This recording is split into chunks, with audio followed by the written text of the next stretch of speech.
Hillary Clinton's lawyers have asked a federal court to toss Donald Trump's Russiagate lawsuit against her.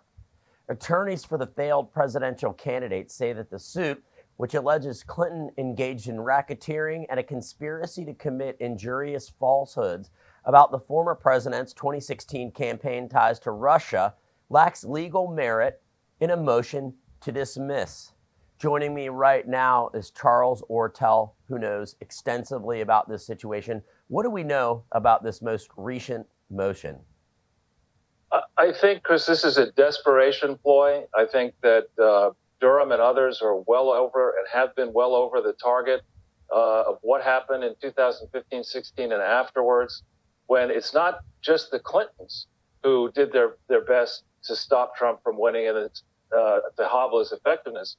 It's Barack Obama, it's Barack Obama's people, it's Joe Biden, it's his people who work desperately and are working desperately to protect the uniparty from its own. It's interesting that you use that term uniparty. Tell me about how the Bushes could be involved with this. Well, I think at the core here, what they're trying to cover up, the Clintons are trying to cover up, is that the degree to which Hillary Clinton and the Clinton Foundation deceived the Senate, deceived the world, suggesting that the Clinton Foundation was a legitimate operation by December 2008, when she was announced as being Secretary of State. Ever since then, forces, including the Clintons, have been trying to hide the fact that this foundation is a diabolical fraud. And this foundation has teamed with the Bush foundations, both George H.W. and George W. It's, of course, worked hand in glove with the Obama administration through the Arab Spring. This is a textbook case of fraud, far more serious than the BLM fraud, which is serious.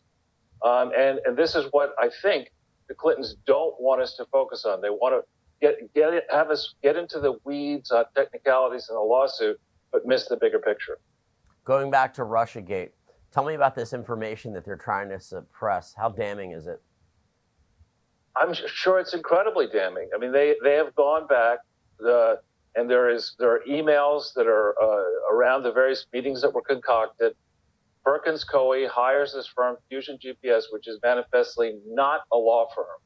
It's a bad opposition research firm that did a horrible job, frankly, for its clients in 15, 16, and afterwards. There are other accounts where they say they're not providing legal advice, and now, in front of an experienced judge, they're making a ridiculous and absurd set of arguments that I hope gets tossed out. What do we know about Michael Sussman and how he comes into play in all this? I think this is an inside game. Michael Sussman, at the time, I think, was working with Mark Elias, who has since been forced or has left Perkins Coie. Perkins Coie, and there are some other law firms like that with strong offices in Washington, D.C., do favors for politicians, principally in the Democratic Party, but also in the Republican Party.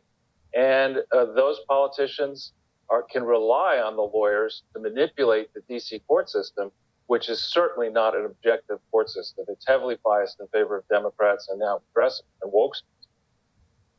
That's right, and we do know that D.C. went 94% for Joe Biden. Charles Ortel, thank you so much for joining me. Thank you, sir. We're going to continue to monitor this story, which has many, many layers. Keep watching Real America's Voice. I'm Christopher Carter in Washington, D.C.